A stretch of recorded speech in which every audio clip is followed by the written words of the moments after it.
It was 3 in the morning when I found my 4-year-old daughter standing in the hallway, holding a stranger's hand. The woman was soaking wet from the rain, barefoot, wearing a thin dress that clung to her like she'd walked through a river to get here. And my little girl, my shy, terrified, of everyone little girl, looked up at me with the most peaceful expression I'd ever seen on her face and said, "Daddy, Mama came home." My blood went cold. My daughter's mother died 2 years ago. So who was this woman standing in my house? And why was my child holding on to her like she'd known her forever? Stay with me on this one, because what happened over the next few weeks changed everything I thought I knew about love, loss, and the strange ways the universe refuses to let us stay broken. Let me take you back to where it actually started. 3 hours before that hallway moment, I was sitting at my kitchen table at midnight, staring at a stack of bills I couldn't pay and a half-empty bottle of bourbon I was trying not to finish. My name doesn't matter.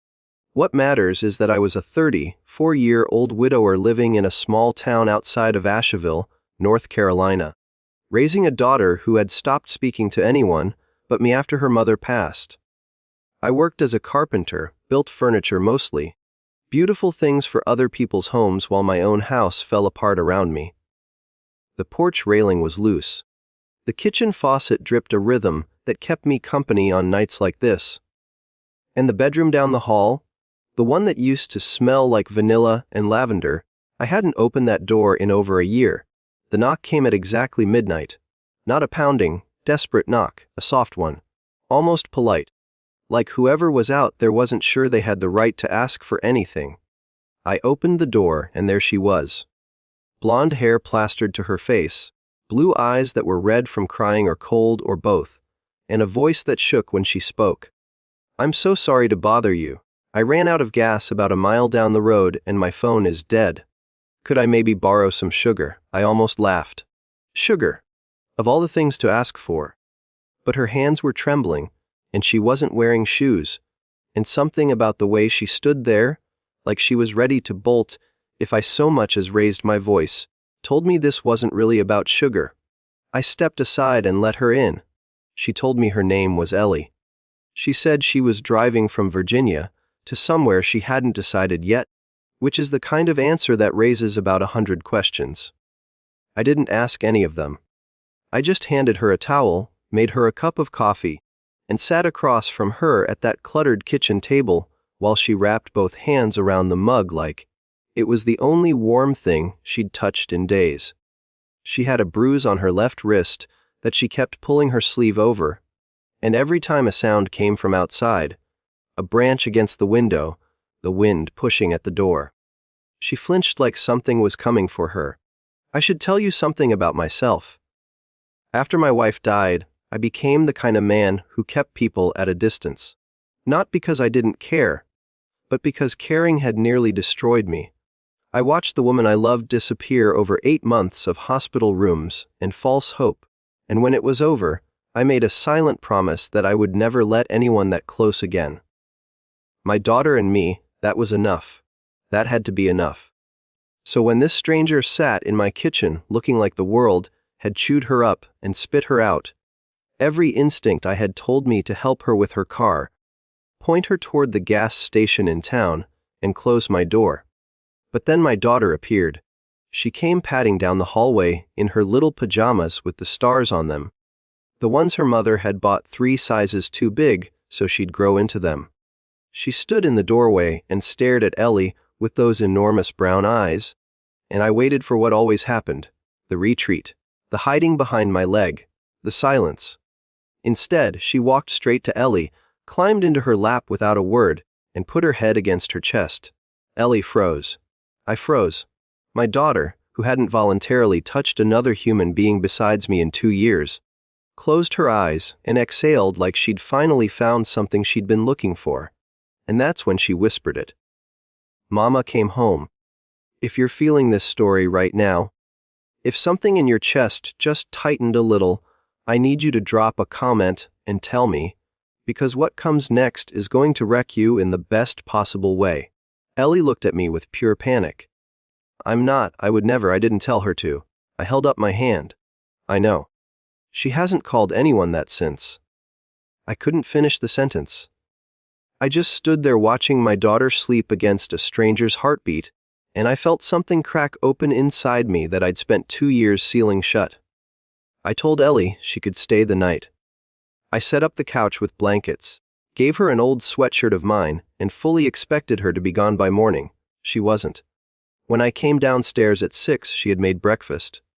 Eggs, toast. Even found the strawberry jam in the back of the fridge that I forgot we had. My daughter was sitting at the table, and here's the part that stopped me in my tracks.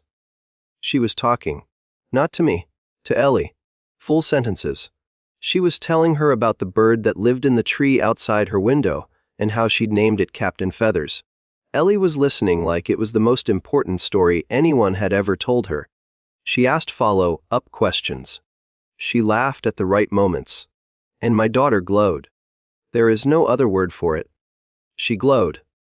I should have asked Ellie to leave that day. I should have driven her to her car, helped her fill the tank, and wished her well. That would have been the safe thing, the smart thing. Instead, I heard myself saying, "The spare room needs some work, but if you need a place to figure out your next step, you're welcome to stay a few days." She looked at me like I'd offered her something impossible. "You don't even know me." "I know you made my daughter talk for the first time in 2 years," I said. "That's enough for now." Those few days turned into a week. That week turned into 3. Ellie started helping around the house, not because I asked, but because she seemed to need something to do with her hands, something to build instead of run from. She fixed the porch railing before I got to it, and when I came home from my workshop and saw it, I just stood there staring.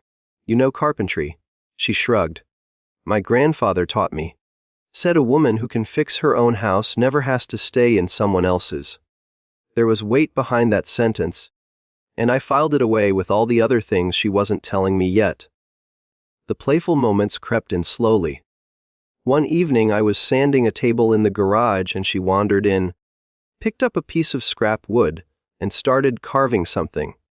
I watched her out of the corner of my eye, trying not to notice how the late sunlight hit her face, trying not to notice that she was humming a song my wife used to hum, which was impossible, which was a coincidence, which made my hands shake. "You're staring," she said without looking up. "I'm supervising," I said. "In my garage." She held up what she'd been carving. It was a small bird.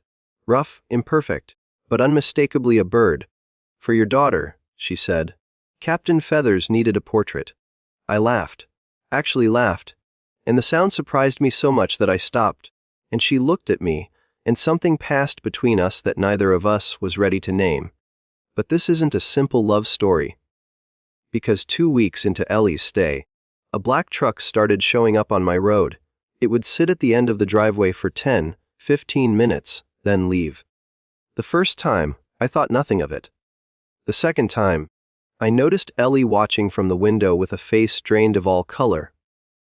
The third time, I walked out to confront the driver, and the truck peeled away before I reached the mailbox. That night, Ellie told me she had to leave. She was packing the few things she'd accumulated, her hands moving fast, mechanical like she'd done this before, many times before. "Who is he?" I asked from the doorway.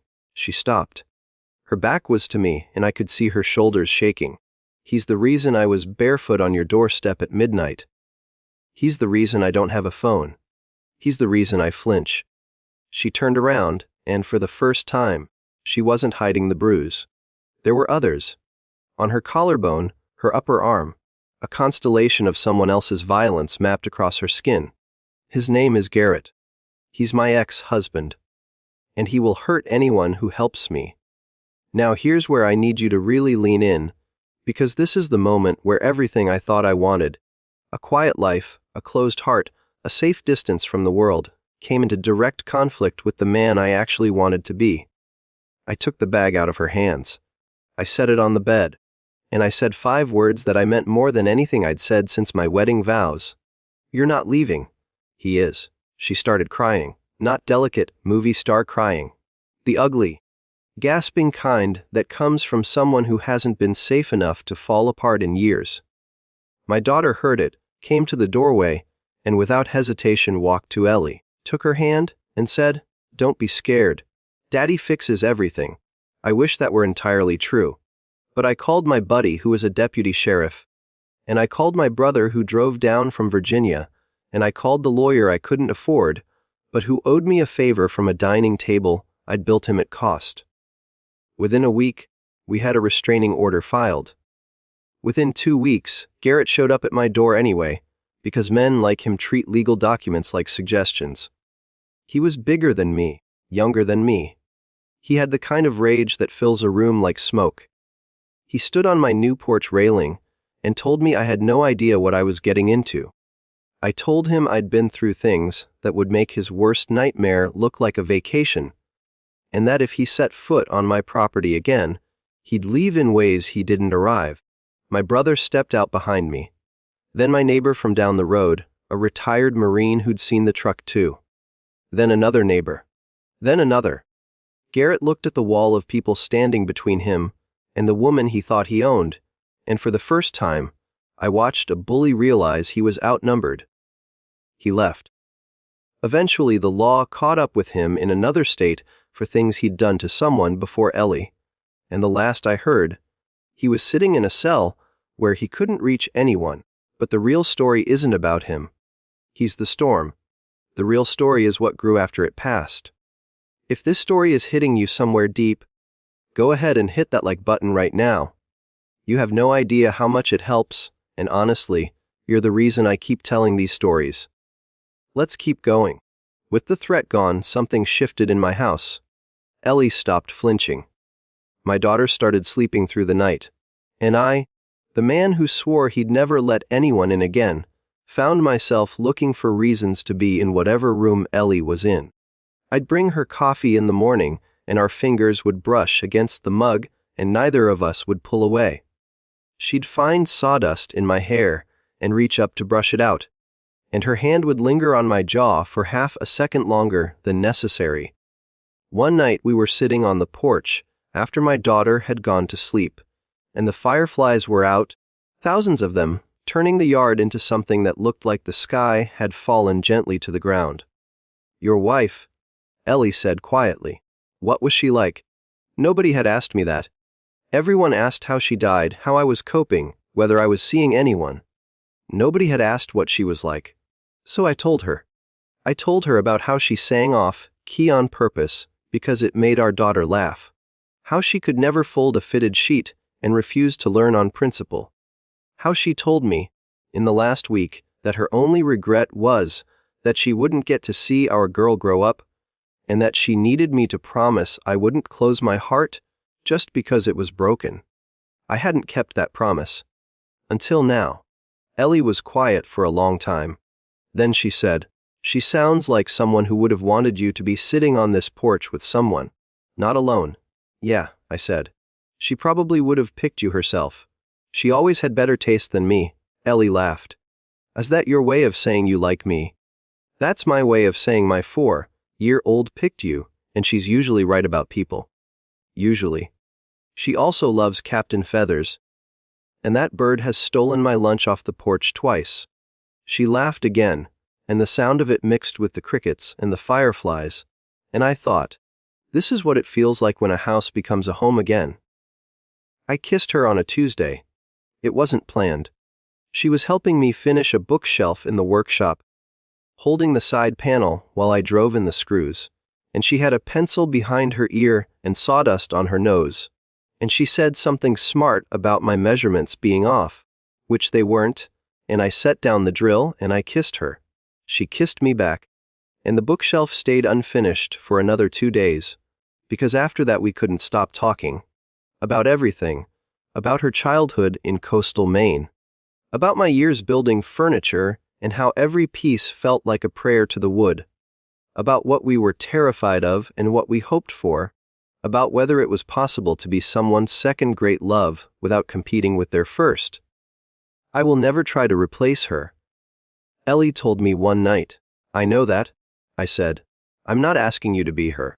I'm asking you to be you." That's more than enough. 6 months later, Ellie adopted my daughter. I'll never forget the day the papers came through. We were sitting in the lawyer's office, my daughter on Ellie's lap, drawing a picture of a bird on a legal pad. When the lawyer said everything was finalized, my daughter looked up at Ellie and said, "Very matter of factly, I already knew you were my mama." Ellie lost it. I lost it. The lawyer pretended he had something in his eye and turned away for a minute. Walking out of that office, my daughter between us, each of us holding one of her hands, swinging her over the sidewalk cracks because she insisted the cracks were lava, I thought about that midnight knock. How a stranger asked for sugar and gave me back my whole life. Now here's the part of this story that's real, the part I haven't told you yet. I base this on something that actually happened to someone I know, a man in my woodworking community who met his second wife under almost identical circumstances. Midnight rain, a broken down car. He told me once that the hardest thing he ever did wasn't letting her in. It was forgiving himself for being happy again. He said it felt like a betrayal until he realized that love isn't a finite resource. You don't run out. The heart doesn't work that way. It expands. It makes room. And the people we've lost don't get smaller when we let someone new in. They stay exactly the same size, held safe inside us, while we grow around them. So if you're watching this and you've been keeping your door closed because opening it once nearly killed you, I want you to hear me. The knock is going to come. Maybe at midnight, maybe in the middle of a perfectly ordinary Tuesday. It might not look like what you expect. It might be barefoot and shivering and asking for something as simple as sugar. But behind that ask is the universe trying one more time to remind you that you were not built to do this alone. Let them in. Fix the porch railing. Make the coffee. Let your daughter teach them about Captain Feathers. And when your heart tries to tell you that it's too risky, that the cost of losing is too high, remind it of something. The cost of never loving again is higher. If this story moved you, if it made you feel something you weren't expecting to feel tonight, I need you to subscribe to this channel right now. Hit that bell so you never miss a story like this. And do me one favor in the comments. Tell me where you're watching from. What country, what city, what kitchen table at midnight. I want to know where all of you beautiful, brave, still, believing, in love people are sitting right now. Because wherever you are, this story was for you. Every single word of it. I'll see you in the next one.